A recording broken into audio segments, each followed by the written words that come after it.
Hello, welcome back to my channel. I'm Pluto's Crafts and Crimes.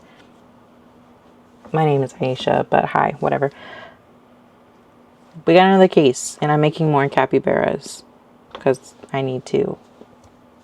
I don't need to, but I really want to. They're cute, right? Little dookie looking things. They're cute.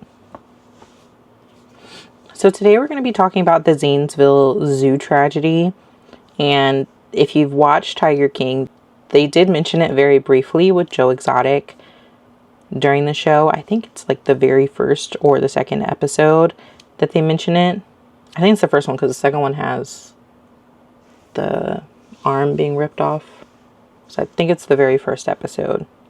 But don't worry, I'll let you know what Joe Exotic said about the Zanesville Zoo tragedy. So let's get into it. But first, let me find my yarn, because I can never find the end piece after I'm done with it. What the hell? Trigger warning as well if you're an animal lover.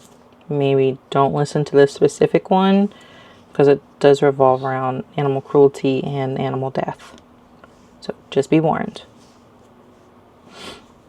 Like, I'm going to start with it right away. Alright. So 18 tigers, 17 lions, 8 bears, 3 cougars, 2 wolves, 1 baboon, 1 macaw, and 1 dead man is the result of the Zanesville Zoo tragedy. Terry Thompson grew up on a farm with his parents east of Zanesville. He had loving parents, Boy Scouts, riding bicycles. Really, that was the extent of Terry's childhood. Terry Thompson was a Vietnam War veteran. He was a door gunner, which basically means he was on a helicopter and he was required to soften up landing zones, drop off soldiers, and pick them up during hostile fire, and make emergency medical evacuations. Thompson was married for about 40 years to Marion Sharp. Sharp was a school teacher and a prize-winning motorcycle rider. Thompson opened a bike shop and was able to sell guns there as well. In 1977, Thompson bought Marianne a baby tiger, which started his lifelong love for collecting exotic animals. In 2005, Thompson was accused of animal cruelty due to his parents' old home having left behind 3 cows and a buffalo that ended up dying of starvation. Thompson went to prison after an ATF raid on federal gun charges, where he had a gun without a serial number. He did state that it was his father's old gun, and back in the day, they didn't have serial numbers. I don't know if that's true, but you gotta go to jail, bro. And you had a machine gun. You go to jail, so. And he did go to jail. He was also heavily in debt, and his wife did end up leaving him before his death. So he was released about 3 weeks before today's case happened. On October 8th, 2011, Terry Thompson, again, 3 weeks after being released from prison, he decided to release 50 of his 56 exotic animals in Muskingum County Animal Farm, which is a 73-acre farm. Neighbors previously also complained about animals escaping improper fencing and causing damage.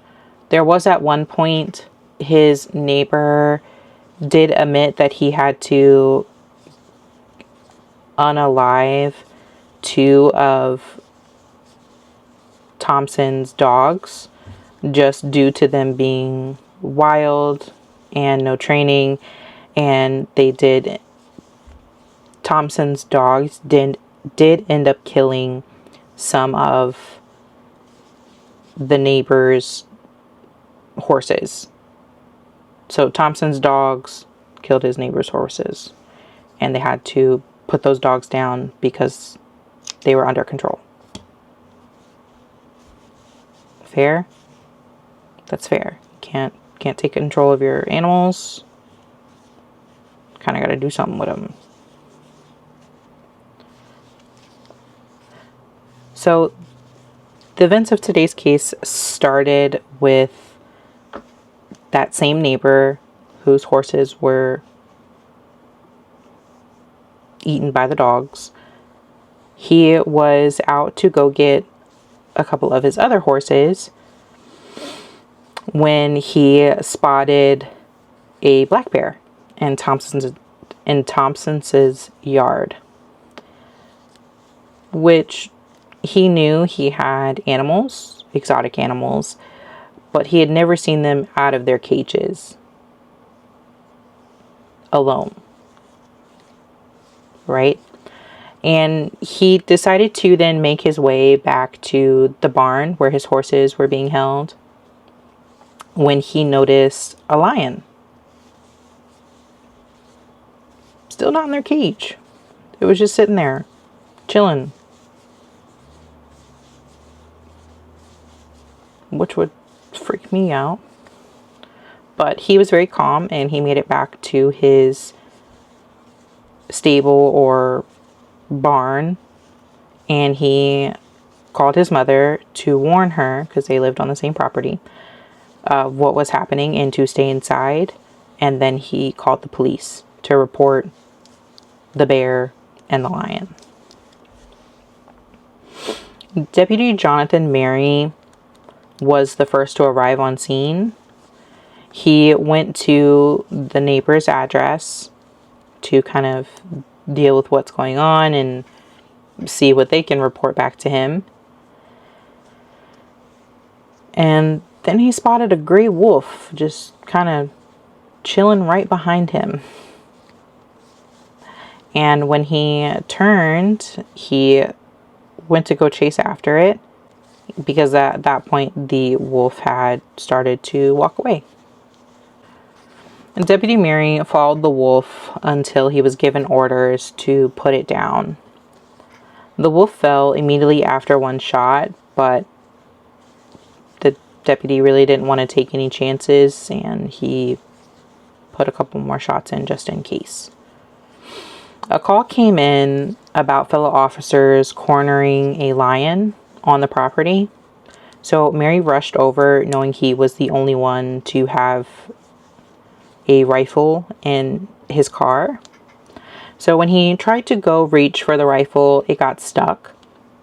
So he decided to just leave it and go help his fellow officers when he noticed a black bear was standing right in front of him. Not like how I am to the camera, maybe like a couple meters in front of him. And so the bear began to charge at Deputy Mary, and thankfully it went down in one shot. But again, Deputy Mary did not want to take any chances and began shooting to make sure it was fully put down. The Columbus Zoo had heard the news of the release of the animals and tried to help by bringing tranquilizers. However, when they arrived, it was already too late, and they were told to stand down and wait until further assistance was needed. Sheriff Matt Lutz had gotten a call about Thompson's animals on the loose. Lutz really wasn't surprised, just due to the fact that this was kind of a normal call of Thompson's animals being on the loose. Usually it was a dog, a horse, maybe a bird, but it was pretty normal that his animals got out. Which, mind you, that's a little weird that you're just kind of like, yeah, it's normal. No, it's not. This man had lions and bears, That's not normal in Ohio. You should be a bit more concerned. Bit more concerned. Okay? Just want to throw that out there. So Lutz then decided to go to Thompson's home. At this time, he did have the rest of the day off. He had already had his shift. So he was at home when the call came in, but he decided to personally go down there. Good thing he did. This man has lions. What? So he went down to Thompson's and then started to become fully aware of what was happening as he was listening to his radio on the way there. He was the one to give the call to put any animals down that were escaping. Oh, I did miss a part. So Deputy Mary, going back to him really quick, he did end up going back for his rifle after putting down the bear. When he saw a lion crawling underneath a fence. Before it could get very far, Mary again did shoot it down. There were multiple animals escaping from different directions. So he kind of had to pick and choose which ones to go after. So he did end up going after another lion that was coming directly for him. So Mary would end up shooting 2 more lions, a tiger, and after some thermal imaging, he did shoot a grizzly bear. So back to Lutz, right? So again, Lutz was the one to shoot any animals on sight. When he arrived, he began to do some investigating, Sheriff Lutz, and he noticed that the cages were cut through or they were just left open. When Lutz went further in with some of his officers, they saw a white tiger eating a body. They believed it to be Thompson because they didn't know of any other workers to be there on site at the time. They did end up calling a worker of Thompson's and he arrived on scene. They did ask how many animals may have been released. And from what he could remember, he thought it was 48. But his wife would then eventually arrive around that same time. And she told the police that there's easily 56 animals on this property. So Lutz wanted to get the body that was lying out in the open field, just in case it may have been alive. But I mean, it's been eaten by a tiger, bro. And you don't know how long. But go off, sis. Go do what you need to do. That's why I couldn't be a police officer. Sorry. Lutz built a quick rescue team to go then rescue the body. When they got the body, the white tiger was then missing by that point when they reached the body. And they noticed Thompson's body was flat on his back with a gunshot wound to his head. And some of his body was eaten by the tiger. They would also go back towards the body again, assessing it the first time. I believe there were some animals chasing them. And so they went to take care of those animals and then went back to the body again. And they would find bolt cutters, Ruger .357, hopefully I'm saying that right, Magnum revolver, and raw chicken. So they believe that Thompson wanted to be eaten by his animals as a final hoorah.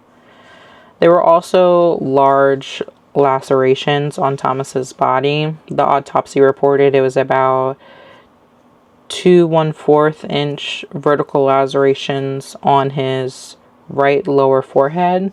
So about here, right? This is my left side. On his right lower forehead, so somewhere like here, right? Along his spine and his nose. And this part is really just gross. It was also reported that his genitalia was missing.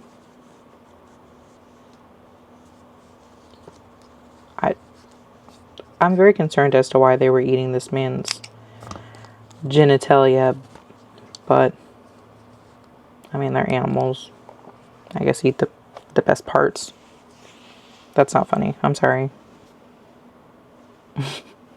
It's not funny. Thompson was pronounced dead at 6:04 p.m. Eastern Standard Time. 48 animals were killed by law enforcement. It was reported that Thompson's house stunk of feces. Once again, just adding fuel to the fire of, the neglect of these animals. He also had garbage laying everywhere, like a hoarder, like garbage on garbage. Like, not really taking care of himself or his animals. Granted, he had only just came back 3 weeks ago, so I don't know how much of that was... So I don't know how much of that was his before he went to prison or his after he came out of prison. And I mean, his workers are just there to take care of his animals, so not necessarily clean up after him, but it is kind of weird. It's kind of strange. The officers decided to pile the animals in rows by species. It was very controversial that they did this and that the picture was taken. So it's reported that no one really knows who took the pictures, because the officers say that they would never take pictures of these animals and then release them to the public, because it was released mighty fast after it happened.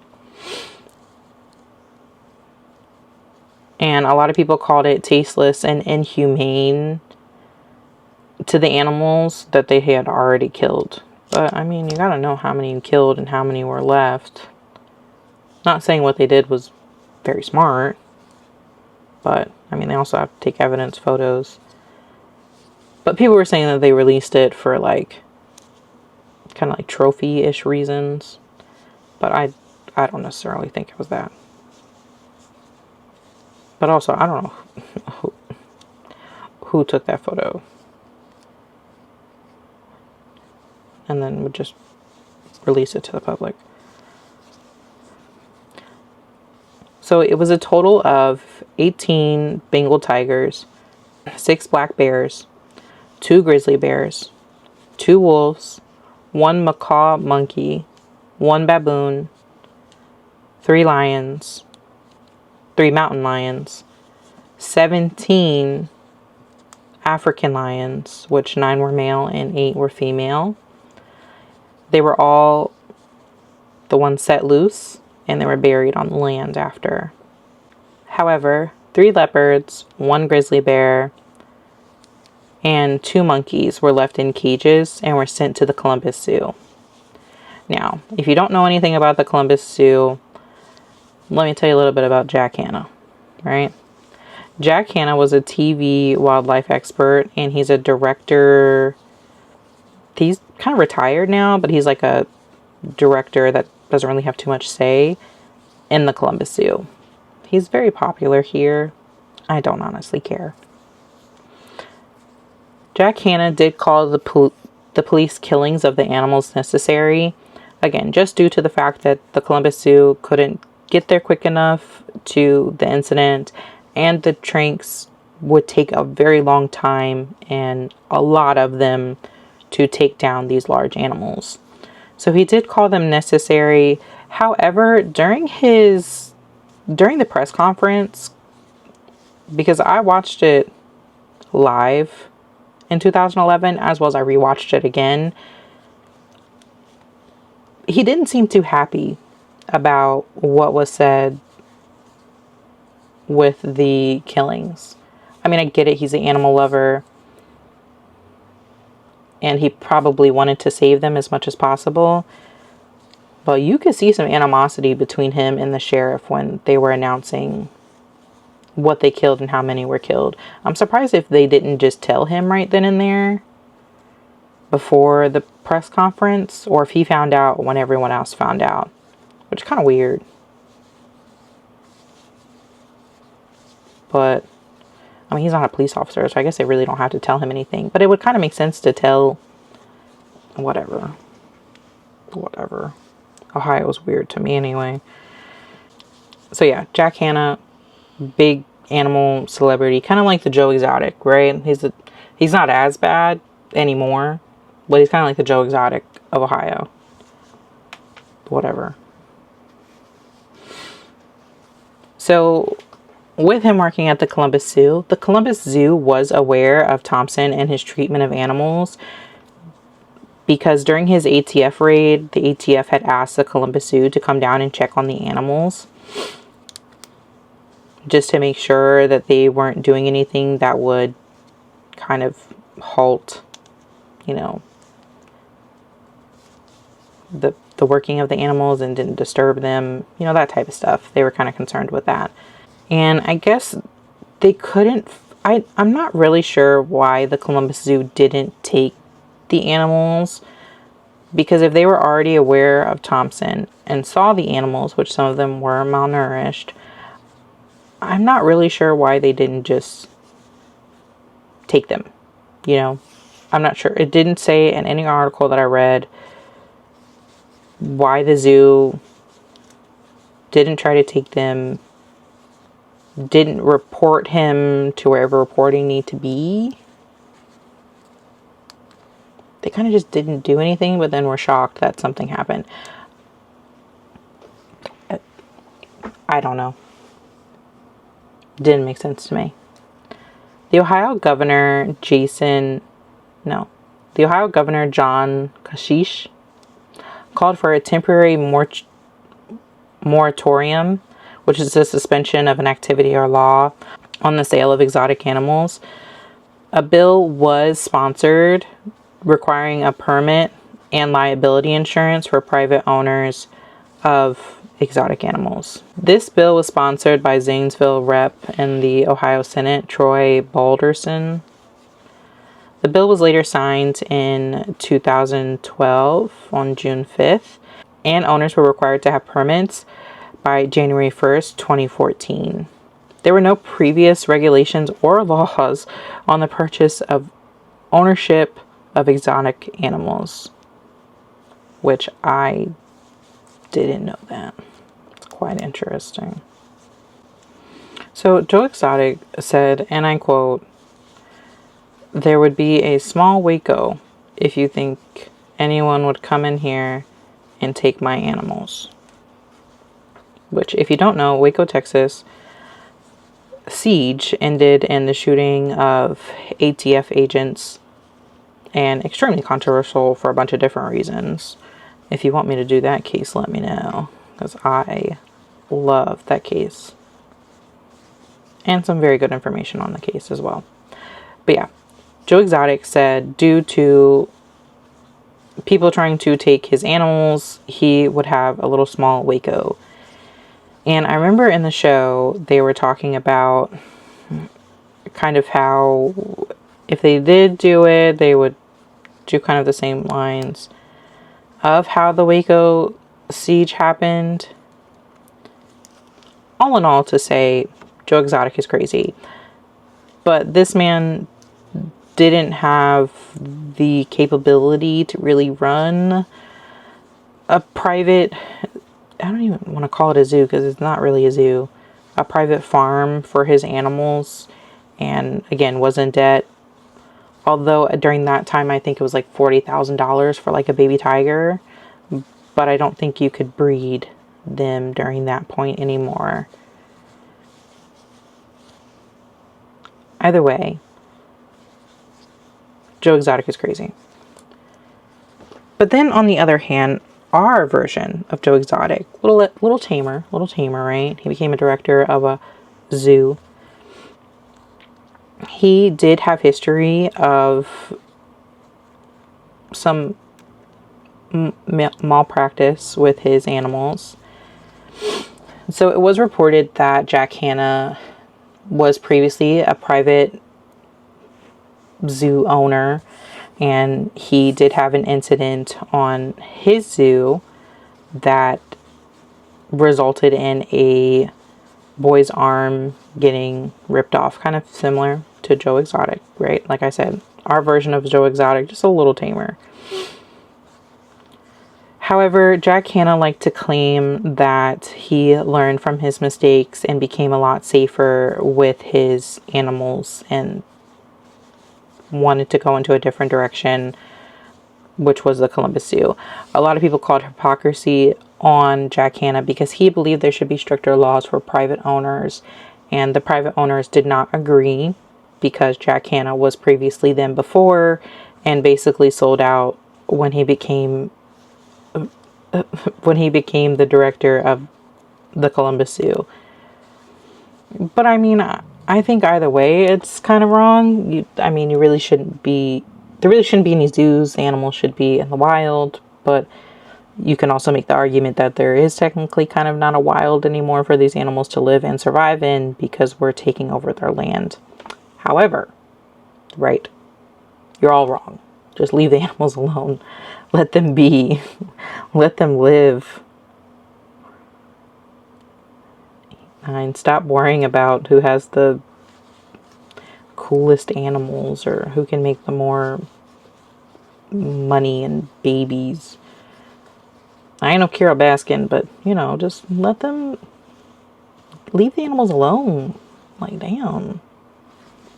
I'm sure they just want to be left alone. I also want to know, like, how the hell do you get a tiger in Ohio in 1977?